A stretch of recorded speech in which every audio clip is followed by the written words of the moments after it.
Hi, and welcome to the 91 Day Success Podcast. I'm Jonathan, and today I am thrilled to be talking with Brad Ferris.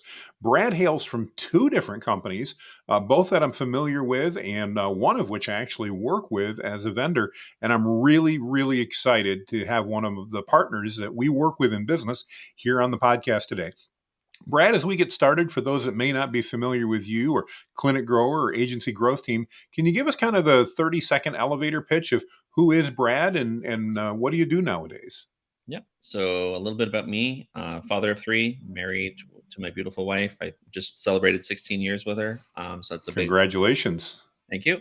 Registered nurse. I have a business degree, and we have two agencies, as you mentioned. So Clinic Grower is a high-end medical agency. So we do cosmetic and plastic surgery. That's our big area of focus. And then Agency Growth Team is kind of a smaller boutique agency. It kind of we saw an opportunity to monetize a real strong skill set that we had inside of our existing agency. And it's been a great synergistic rather than competitive or kind of pulling your time and attention away. But we basically place what are called either account managers or client success managers inside of other digital marketing agencies. Awesome. Well, and I know that's where, again, Valor Circle, the agency I founded a little over 12 years ago, has worked with you guys. And I know I've technically started a new agency last month. And so I'm not working with you technically at the moment, but obviously we just chatted when we were down in Miami at the Mastermind Conference and really looking forward to today's conversation.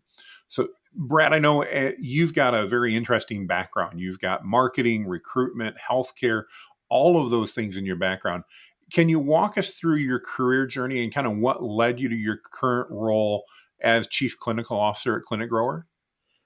Sure. I was kind of that smart kid in high school that didn't really know what exactly I wanted to do. Hmm. I did general sciences for 2 years. I thought that was absolutely amazing. I did all the biology, chemistry, got an opportunity to take most of my electives in business. And what I really realized was I loved both sides of that world, the business and the Hmm. science. And it was like, where can I actually combine the two?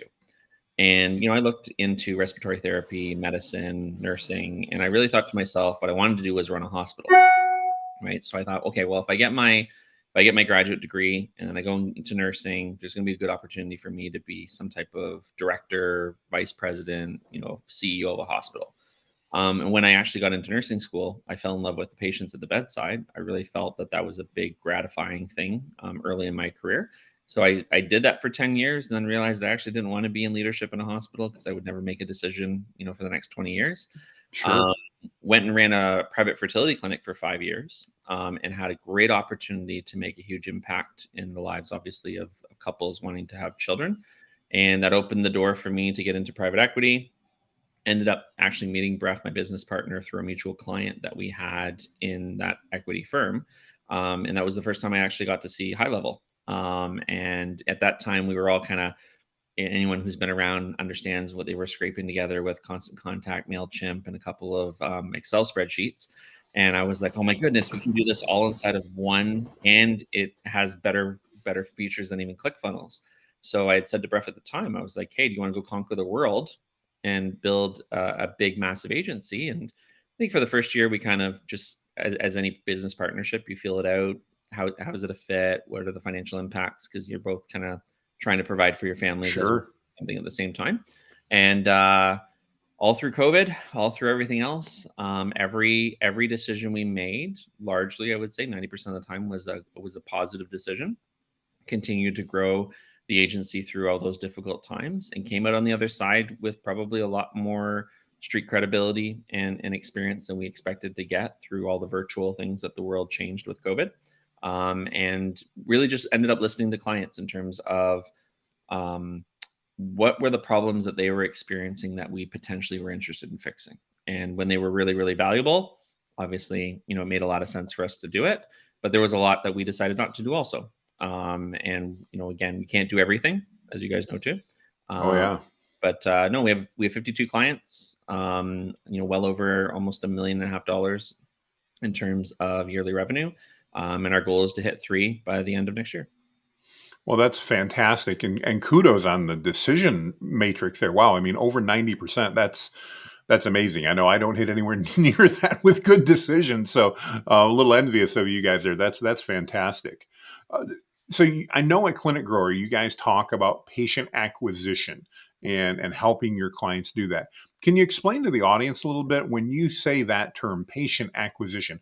What does that mean to you and Brett at Clinic Grower? From a technical standpoint, it is exactly as is described. It is Hmm. how does a medical practice, well, usually owned by a doctor or a group of investors, able to acquire more patients than through traditional means. So I would say most practices are largely referral driven. So other doctors, Hmm. other specialists are sending in patients their way. They're doing some advertising, but the hard thing with referrals is it takes a long time to build those relationships, and then Hmm. you only have a finite number of patients that are seeking those questions from their, say, primary care provider or specialist. So it's like, well, where do you grow beyond that? The other side of it was we really always ended up having a negative connotation, and still do today, with doctors referring to marketing agencies, and Hmm. really, really wanted to, from a mindset, start to shift our clients away from us being a marketing agency and being that patient acquisition firm, right? So that everything that we do, everything we're focused on is about acquiring new patients. It's not just about spending money on a platform or on a billboard. And that's largely, like I said, those decisions have been very large for us because we actually were one of the few agencies that were crazy enough to build a call center in COVID, because we knew that people would want to stay home. We anticipated that people would still want to book lots of consultations and things like that, that these practices would have difficulty staffing. And I think that Hmm. staffing shortage has just gotten worse and worse. And because we're fully international, there really hasn't been a shortage of amazing people that want to work remotely, be paid well, and be valued for the contributions that they're giving to a company. Oh, I love that, and I love your model. And it makes so much sense, and I can absolutely imagine how, again, that patient recruitment makes so much more sense to the doctors than again a marketing agency per se. I love how you guys have done that and just positioned yourself as the real experts in patient acquisition. Yeah. Now, you mentioned earlier that when you were doing some of your nursing training, that you really fell in love with that patient care aspect. How has you being a strong patient advocate, patient centered person, how has that helped you relate to the doctors you work with and even help you grow the agency and what you're doing? That's a great. I like that question. I think I heard this a long time ago, and I've never been able to attribute it to a specific person. But I was at a conference once where someone was talking about provider centric thinking and patient Hmm. centric, Yeah. right? And patient centered care really truly is what is important to the patient, what is the patient value, how is their experience through the journey. Like, it's a very, very high level customer service experience. Provider centric is, and this happens at a lot of practices right now, right? It's lunchtime over in the central mountain time zones. There are Hmm. medical practices that are physically locking their doors so they can go to the lunchroom and have lunch. And there are going to be patients leaving their places of work because they're on their lunch break, going and pulling on that door, trying to pay a bill, book an appointment, drop something off, and that's what they're experiencing, right? And that's their patient experience versus, hey, let's all take a turn taking a lunch, right? Let's all focus on understanding why that patient is coming to us, rather than it being a hassle. Looking at it and saying, hey, we have a patient coming in wanting to wanting to see us, pay us, speak with us. Um, when I'm speaking to our clients, it's actually quite convenient in a not so conceited way, because I get to sit on a very high horse and talk about, Sure. hey, how great the experience is. But that's what they're looking for. I think a lot of the clients that we represent, or that or work with us, they have that passion for patient care, but maybe the people that they hired don't have that same background. They don't have that same Hmm. philosophy. Someone that you're sometimes paying $15 an hour is not making the same decisions that you would as an owner, making $400,000 to $500,000 a year. And a lot of what we've added, like, again, talking about the decisions, we really proactively decided that we wanted to actively coach our practices, The doctors probably don't need as much the coaching. They can benefit from it a little bit, but it's really their support staff that when we're talking about patient-centered care, we're giving those examples. We actually often have them go on FaceTime and they turn their phone around, and I have them walk through from the parking lot all the way through the practice to show me what does the waiting room look like? How are the exam rooms set up? How are they asking for patient paperwork? And it's really important for them because they get to see what the patient is experiencing because they probably have never actually been in the patient's feet or shoes walking through. So they start to see things that they're like, oh, well, that plant's dead or that light's burnt out, and things that they take, you wouldn't see it from your perspective, but from someone else's, it's really clear. That makes so much sense. And I was actually just going to ask about the coaching part of that and how that works. How have you found the practices you work with? Have they found they're reasonably open to getting that coaching? Is that something they welcome, or has that been something you've had to educate them on a bit more as to why that's so important for their patients, and by doing so, making it important for their practice? One of the things as entrepreneurs, we're motivated by growth, by Hmm. accomplishments, right? A lot of time by money, right? So we're self-motivated, very high self-motivated people. There are going to be other individuals, and I would say the vast majority of the practices we work with, they're resistant to the idea. Okay. I think because change is different, change is hard, right? Some people working in a practice don't come from a medical background, so that professional development is not there. They don't have like, I have a requirement that I have to do a certain amount of continuing education. As entrepreneurs, we're Hmm. motivated to go and do that because obviously we want to grow our businesses, but other people aren't. So usually one of the things that we'll do is we have it as an open door, right? Everyone can come in. And usually what we'll do is we'll start to demonstrate in order to build trust where the coach Mm. can enhance their day-to-day operations, where it can help them get to a compensation metric. So one of the things that we do specifically with our clients is every doctor gets a scorecard for each role inside of their organization. And we talk to them about, well, how are you motivating that person right now? How are you compensating them? How are you training them? How much of that would you like us to take on for you? Right.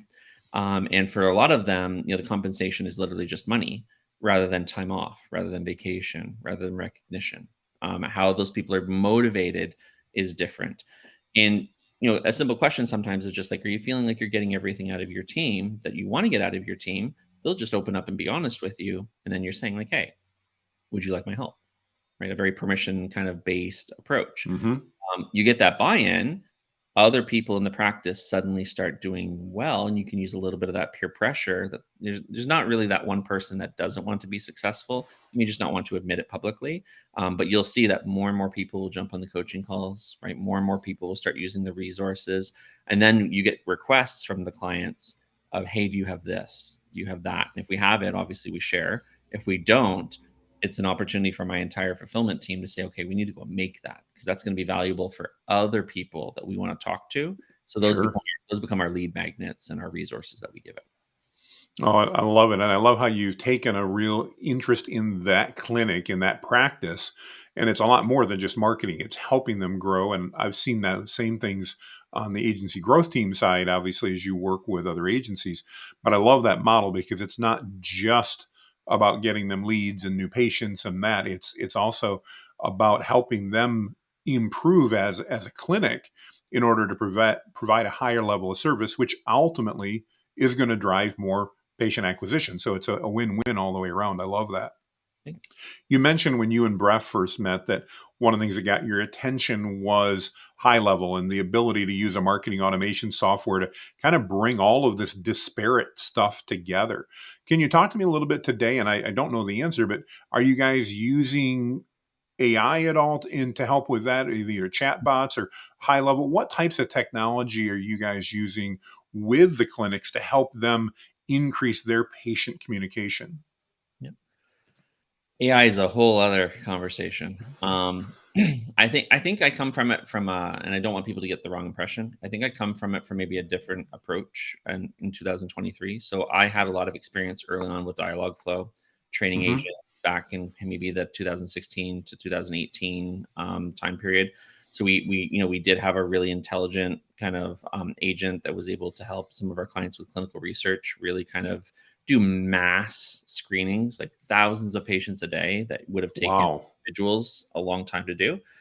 So I think the approach that I still take today, and I'm probably maybe a little bit more of the boomer than the younger entrepreneur, is I look a lot at this as the instead of AI, IA, right? So it's intelligent automation. Mhm. A lot Mhm. of the time with my practices, that's what I'm talking about, and I'm saying, hey, you know, whether this is actually intelligent, whether it's, get good at decision making, I think the verdict is still out there. And obviously, there's a lot Agreed. of areas to improve. But certainly, the intelligent automation is amazing, right? The ability to take a workflow and condense it, speed it up, deliver far more output than you wanted before. I think that that's where most of our clients are super interested, right? Is how do we get patients to make decisions faster? How do we give them information better formulated depending on their situation?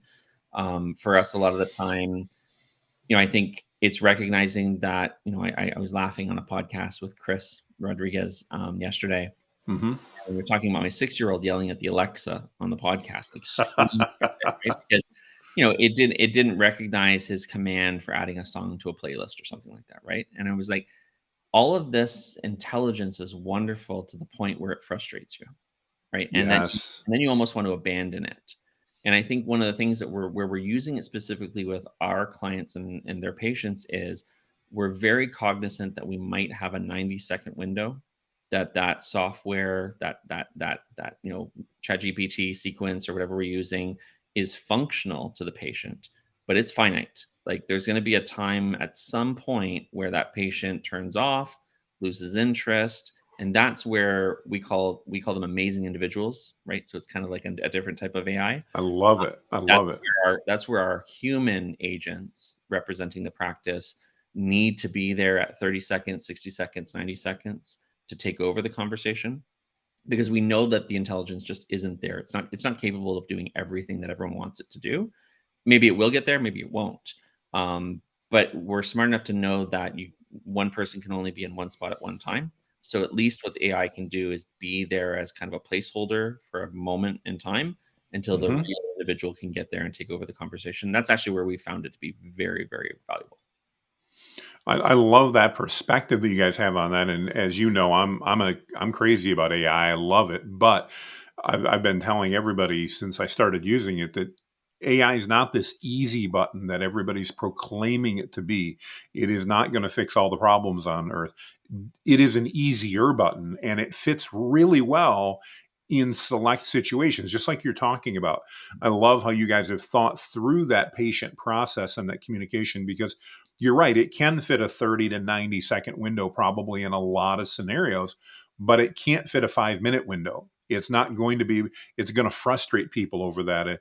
Actually, the analogy of your youngster, screaming at Alexa is a great one because I can see customers and patients sitting on the other end going, damn this AI, and getting really frustrated. And unfortunately, that's going to flow through to the business or the clinic at that point as negativity, which is obviously not what's wanted. So I really love to hear how you've done that, and I concur. I'm not sure what's going to be available in the future, how that's going to work, but it is. I think it's interesting just to hear that you're plugging it in certain areas, but with some care Mhm. to make sure that it's obviously being done properly. I love that.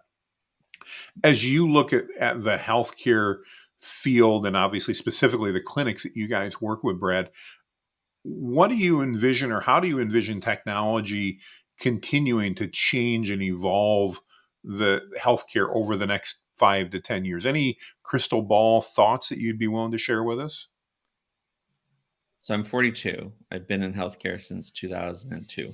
That's when I started originally. I think the biggest change that I'm conscious of, and maybe other people see it too, is the access to information that patients have had over, say, Mm, the last 20 years has just been incredible, right? Like at the dawn of Google to where we have ChatGPT and all the AI tools now.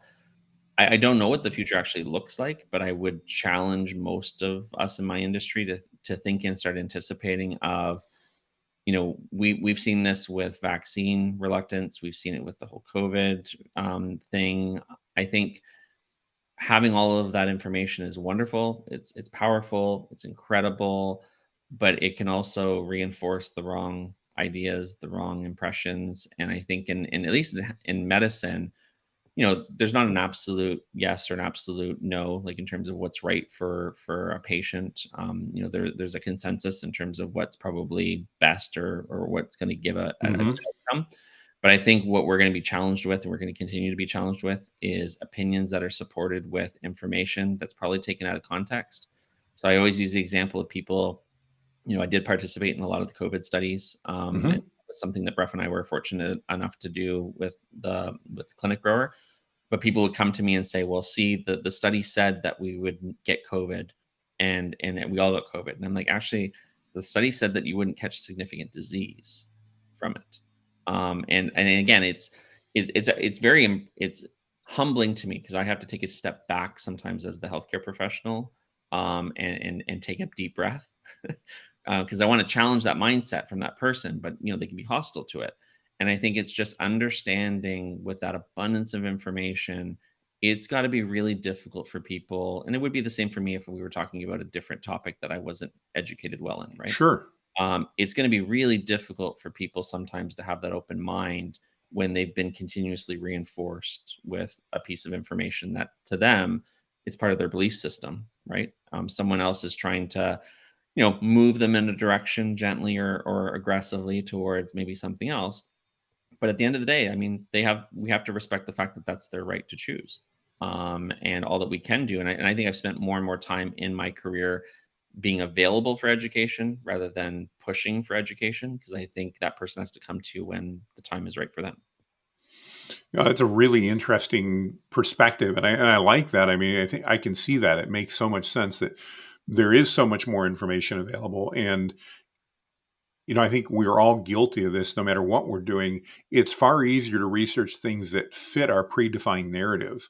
And there's so much information now. You can always find things that fit your predefined narrative, whether that narrative is right or wrong or correct or incorrect or whatever.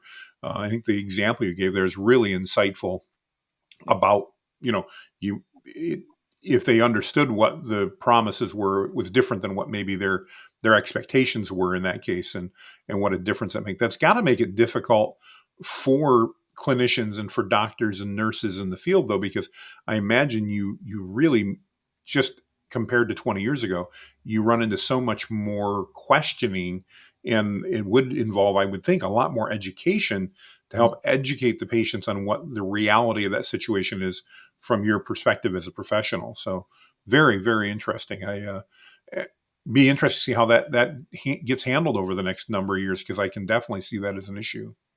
Very interesting. Well, let's take a step into Agency Growth Team, the other company that you and Bref run, and talk to me a little bit about what you guys do. And obviously, I know, but the audience doesn't know so much.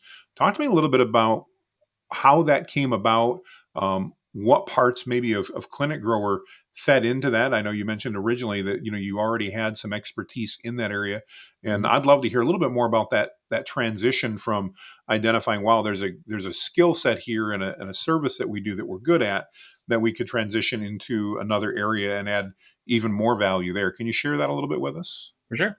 Um, so probably I would say late 2021, we were hiring our second client success manager, or account manager, for Clinic Grower, and we've always spent a lot of time investing in hiring, and like the psychology behind how do you find the best talent, how do you Hmm. recruit for it? Because I mean, I think as entrepreneurs, we just know that that's one of the biggest ROIs, return on investments, that we can get is Absolutely. people.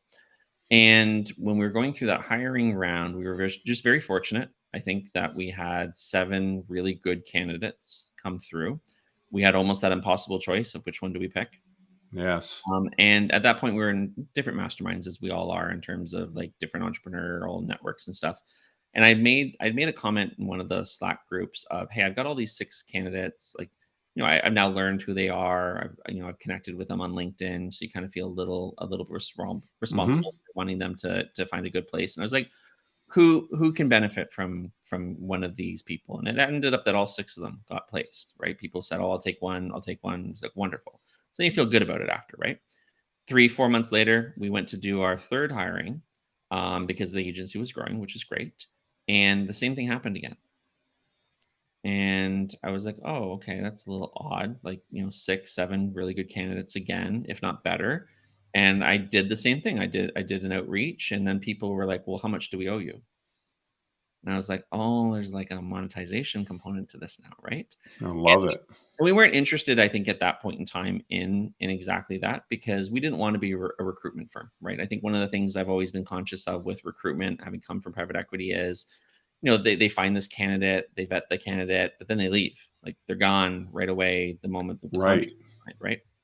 And even for me, I had gotten headhunted, right? I'd had that experience directly. I remember sitting on the first day in the office being like, "What did I sign up for?" Right? Like, I no one's here to support me. No one's here to hold my hand. And I remember I felt like it was much different than nursing.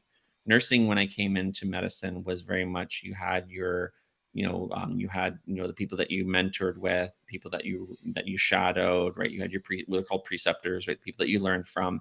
And I thought to myself, like, as this was happening, I thought to myself, like, is there a hybrid between the two where we can do the recruitment plus the mentorship? And we did a couple pilots, and we did about 5 placements where I had said, "Hey, I'm selfishly interested in doing some of the training because I think that content would be super valuable for our own team internally, because I want to improve my own team." And Hmm. that it ended up morphing into literally just more and more friends hearing about it. Agency owners are horrible at keeping secrets, right? So people would say, Yes, "Oh, they are. so and so did this for me, and you should go talk to Brad about this." And I think probably by the summer of last year, we had already done 30 or 40 placements. Wow. Um, and then we were like, okay, like, this can't be a revenue stream inside of Clinic Grower because it's not what we do. So in January, we formally, formed the new company, and kind of registered the domains and all that, fun stuff. And I think we're over 75 placements now, to date. And that makes me feel great because it means there's over 75 people that have jobs with great agencies that I value, that I consider friends and colleagues or family. And yeah, I mean, like, it hasn't distracted from anything that we do. If anything, it's given our team a great purpose to make sure our training materials are really good, that the mentorship process is fantastic. And obviously, there's a huge need for agencies because we all deal with a lot of clients, and clients are needy people, and they need Hmm. incredible people that we don't have the time as owners, to necessarily give all of our time to. Yeah, so I mean, I think that that's the easiest way to sum up what we do. And like I said, I know the individuals that we placed for you, and to still get them sharing their experience, Hmm. how positive things have been, is it's kind of getting very similar to what my fertility days were. It's not the same thing, but it makes me feel really good about the work that we're doing. Well, and I can say there's no doubt Valor Circle's been incredibly impressed with what the people that you've identified, the team members that you've brought in. It's been a huge value, and I'm really thankful you guys made that the decision. But I also appreciate where you shared how natural a fit that was. And I think as entrepreneurs and business owners, that's always something important to be paying attention to about those natural fits. And Shiny. I love how all of a sudden, like you said, almost without trying, you realized you had a new business here, but it needed to be separate. And I love that. I'm going through something very similar at Waybeard right now that, yeah, a few things are working really well that I had not anticipated. And it's like, well, hang on, maybe we should do more of this. So I love that. One of the things I know that I've had a lot of questions from some of the viewers about, and some people that listen to the podcast, is they don't necessarily have experience with global talent. And I know that's one of the big things you're doing at AGT. I'm assuming it's something you're doing at Clinic Grower as well. Apart from the agency perspective, can you talk to us a little bit about why did you guys choose to focus on global talent, and what has that meant both to Clinic Grower as a company as well as to your clients from your perspective?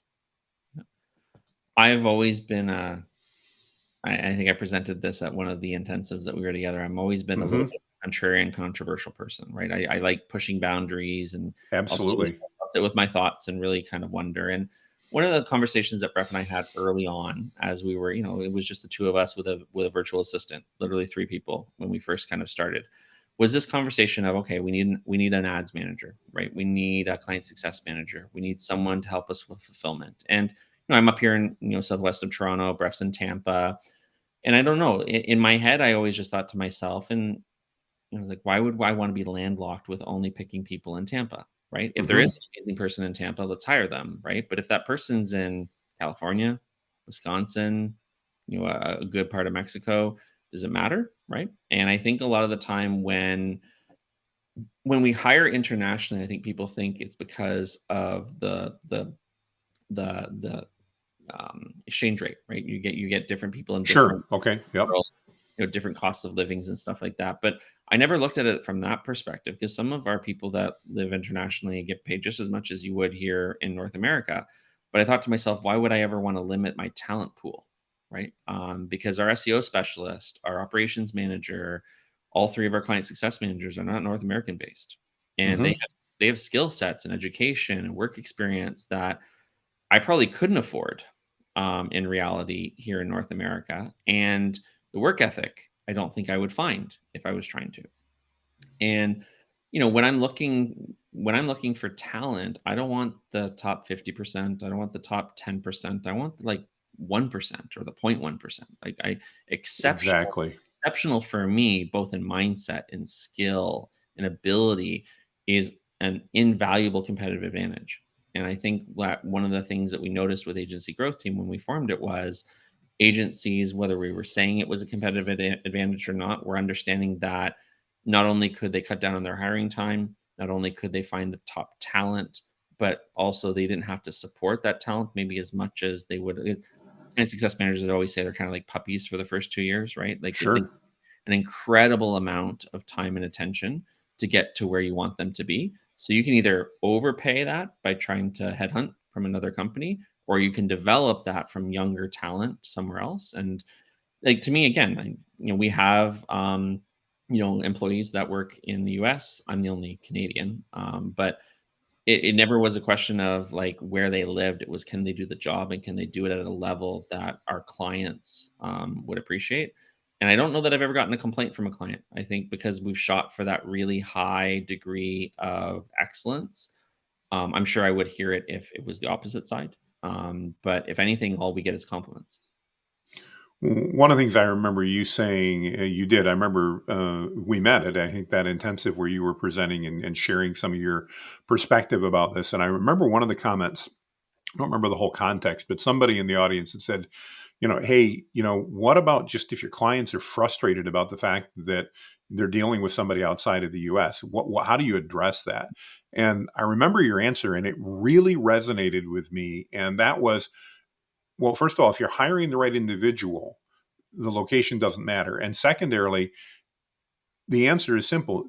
Was that team member there to pick up your call, to have that conversation and take care of you? And if the answer was yes, Mhm. then why do you care? And I think, I'm guessing, and tell me your perspective, I'm guessing a lot of that concern, and I had it as well. In fact, one of our goals was we were never going to hire outside of the US. And then COVID happened, and everybody that wanted a job that was capable seemed to have one and didn't want to leave. And so finding talent just became a nightmare in the United States. And it still is, as far as I'm concerned. It's just very difficult. And work ethic has become an issue. We've hired some people that have worked out incredibly well, and about half our team is US based, half the team is not. And I know some of the people that we hired even this year out of the US at great resumes, but no work ethic. They didn't want to work very hard. They didn't want to work hard when they were there. They didn't want to show up on time. And I think your model there of picking the top talent, regardless of where they're at, fits so well.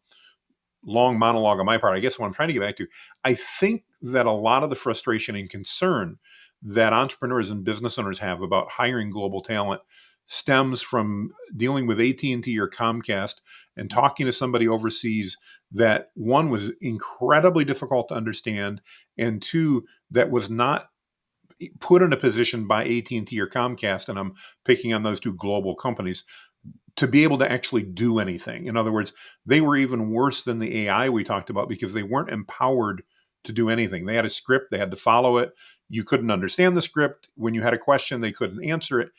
My guess is that's where a lot of that concern comes from. I'm curious from your perspective, Brad, having worked with so many great, talented people, some of which, again, I know because Valor Circle's employed them and does, and they're fantastic. what do you think is driving that concern, especially in the US? I don't know if it's a concern in Canada, but for people hiring that global talent, what do you think's behind that? I think your first experience always biases your future experience, right? So I Yeah. think again, if every one of us has had, and they probably have had that experience where you're stuck on a line, right? You're trying to get something completed. You definitely know it's not somebody from your neck of the woods, right? And again, I think that that probably biases, and I think that that bias is really strong for people. I think they Hmm. whether they remember the actual incidents, it's the impression, and I think of the again, we all value customer service. So I think it's the impression that you probably leave from it. One of the things that, and again, as a Canadian, having businesses in the US, I think it's just a Hmm. different perspective. We've often, and you know this too, like we very much go for what we call a Commonwealth accent. So the Yep. Commonwealth for us would be like Canada, United Kingdom, Australia, New Zealand, South Africa, etc. Americans do, right or wrong, react to those types of accents far more positively than they react to anything else. It's So I true. would say a lot of our hiring is with that. Like I spell color with a U. I spell, everyone laughs at me and they're like, oh, you said Celsius, right? That's wrong. And I'm like, well, no, the rest of the world's all in Celsius. You guys are in Fahrenheit. So, it's about your perspective, and there's nothing wrong with that. But yeah, I mean, the very first thing that we're always looking for, regardless of the person's talent, is we're very conscious of the accent. We're very conscious of their grasp of English. What we're really looking for, and it is important. I mean, I would say the majority of the people that we're placing, English is either their native language or they have a very, very strong grasp of it. Hmm. Almost to the point where you wouldn't really detect the accent at all. And I think that, again, comprehension, impression, I think that's where that falls in. So it's never a detriment to someone who wants to strive to come and work for an American company. But I think one of the things that we're really good at in terms of recruitment is, we are asking for a lot of the time an American accent. Can you perform yourself at a very high level, something close. So I'll say process or data, and I'll give myself away a lot of the time as the Sure. Canadian. And I think that's fine. I think people kind of laugh about it and they're like, oh, you're from Canada. Same type of thing for a lot of the placements internationally. But the other thing to remember too is, and this is a unique situation to your country, there are a lot of people that have left the United States that they grew up, Americanized. They're now living Hmm. elsewhere in the world, whether those are for choices of their own or otherwise. And they don't really sound any different than John from New York or Frank from Los Angeles. And I think at the end of the day, again, I think what people are expressing and what you're sharing is they're worried about what the 50% would sound like. And I think again, if you change your mindset and you're really looking for that top 1 or 0.1%, that person's not going to have those challenges, which is why you're not going to have an issue placing that person inside of your company. No, and again, that makes so much sense, and I'll readily admit the Commonwealth accent is attractive to certainly to me, and I think most Americans. I know, as you know, we have an executive assistant that Beth and I share that we Mhm. hired through you guys, and she's fantastic. She lives in South Africa, and my clients love the fact that she sounds British to them. Yeah. She's got that Commonwealth accent. Nobody cares. I have a couple clients that have found out she's in South Africa and are kind of surprised. Mhm. One of them I even had lunch with yesterday. He goes, I just don't know how you'd even find a person like that. I'm like, well, I got a guy. Yeah. That's how you find a person like that. But the talent has been just amazing. I think again of our assistant and the capabilities that she has, the work ethic, particularly the work ethic, is just astounding and greatly appreciated. And it's also been interesting to learn now about another culture and to see how things work over there and how much of it, I think, especially from people in the United States that don't travel. I think there's definitely people in the United States that get kind of caught in the either the US is totally different than every other country, which it's not necessarily, or the US is just like every other country, which it's also not necessarily. I think they get caught in that and not necessarily appreciating some of the commonalities and uniquenesses that evolve across the globe. So, yeah, really, really cool service. And again, personally, very thankful you guys got into it because Okay. testimony, if you're watching this and you're looking for virtual talent, Brad and Bref have an amazing system, and one of the things I like about it, and you mentioned this very briefly, but is the fact that it's not just you guys placing somebody and then okay, see you later. They're regularly talking to your team. Your team is regularly talking to us and getting feedback and helping with situations and training. And I love that because it's not just a okay, there's a placement, thank you very much, we're walking out the door and we're never going to talk again. It's not that way at all. And it's really nice as an entrepreneur and a business owner to have a partner in you that has the expertise. So when we run into an issue like, what do we do here? Mhm. You guys have already been through it. You know what to do, and you can, and not only can, but do provide guidance on that. And that's so appreciated. So, yeah, very thankful for you guys. You do a great job. Thank you. And that also fits our avatar specifically for what we're looking for. We're looking for businesses that are willing to invest the time in that education as well, because we know that that's in the best interest of the person we're placing. We know that's probably in the best interest, honestly, of like what our objectives are. And there are going to be agencies, and there have been where they don't send those people back to us, and then there's a struggle, there's a challenge, and we're kind of like, hey, like no offense, you have these 9 coaching sessions a week that we want you to utilize. And I think that that's a learning opportunity for them in terms of just how much investment at times, money, both monetarily and time, you're putting resources into your people so they can achieve the outcomes you're looking for. No, no, absolutely, absolutely. Well, as you take a look at the future and beyond 2023, what do you see on the horizon that most excites you for Clinic Grower and Agency Growth Team right now? I think, yeah. So selfishly, we're kind of, we've been at this now since mid 2019.